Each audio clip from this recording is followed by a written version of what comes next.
Groete in die wonderlijke naam van ons koning Jesus Christus, geliefdes. My naam is Israel Thijs en welkom by Broodbreek, die program van die Here waar ons dagelijkse hoofdstuk uit die Nieuwe Testament het lees met die doel om ons Christen te vernieuwen en te versterken op een dagelijkse basis, ook met die doel om die Nieuwe Testament te voltooi by einde 2025. Vandaag gaan ons voort met Romeine hoofdstuk 14 en die opskrif lees hoe ons moet optree wanneer ons van mekaar verskil.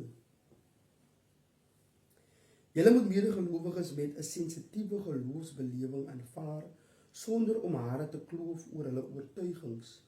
Een persoon sal byvoorbeeld glo 'n mens kan maar alles eet, maar 'n ander een met 'n meer sensitiewe geloof eet weer net groente. Die wat vrymoedig het om alles te eet, moet nie uit die hoogte neersien op hulle wat dit nie doen nie. Net so moet die nie-eters die eters nie veroordeel nie, want God het hulle by hom verwelkom. Wie gee jou die reg om jou medediensknegte in God se huishouding te veroordeel? Dit is ons eienaar wat besluit oor reg of verkeerd. Hulle sal ook die toets slaag, daarvoor sal ons Here in sy almag sorg.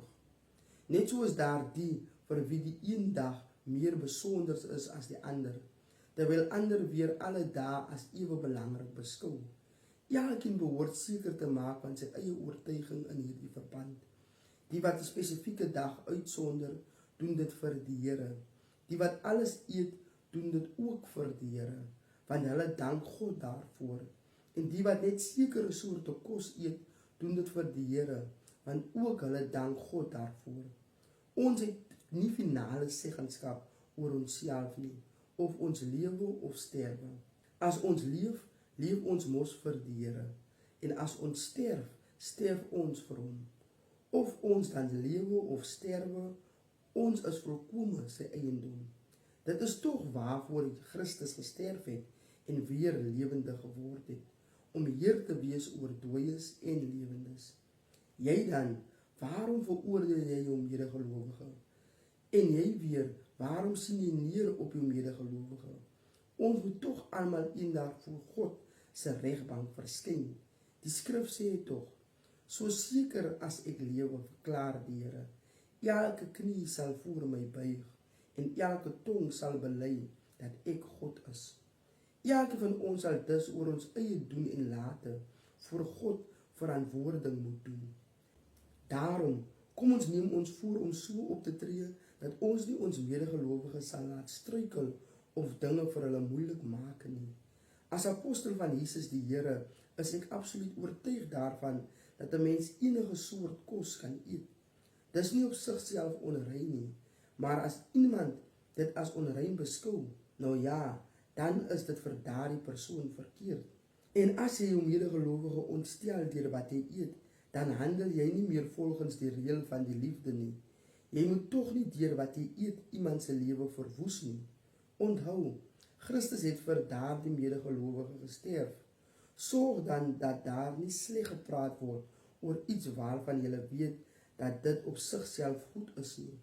As God koning is in ons lewe, gaan dit nie om wat ons eet of drink nie. Dit gaan daarom dat ons reg sal lewe en die vrede en die blydskap sal vertoon wat die Heilige Gees in ons bewerk. As jy Christus met hierdie gesindheid dien, maak jy God gelukkig en die mense rondom jou sal jou respekteer. Kom ons streef dus na harmonie onder mekaar en na dit wat ons onderlinge geestelike opbou sal bevorder. Moenie langer toelaat dat die Here se werk afgebreek word en dit oor kos nie. Onthou, 'n mens kan alles eet, maar dit is sleg as jy deur iets wat jy eet 'n medegelowige laat struikel. 'n Mens behoort nie vleis te eet of wyn te drink of enige iets anders te doen wat 'n medegelowige laat struikel nie. Jy is dalk persoonlik daarvan oortuig dat jy niks verkeerds doen nie, maar hou dit liewer tussen jou en God. Gelukkig is jy as jy nie jouself hoef te verwyd oor wat jy weet op sigself reg is nie. Maar as jy twyfel en tog eet, staan jy veroordeel omdat jy nie volgens jou geloofsoortuiging handel nie. Alles wat jy nie uit volle geloofsoortuiging doen nie, is sonde. Amen. En daar het ons die geskrewe woord van God, geliefdes, onthou, die Here is lief vir u.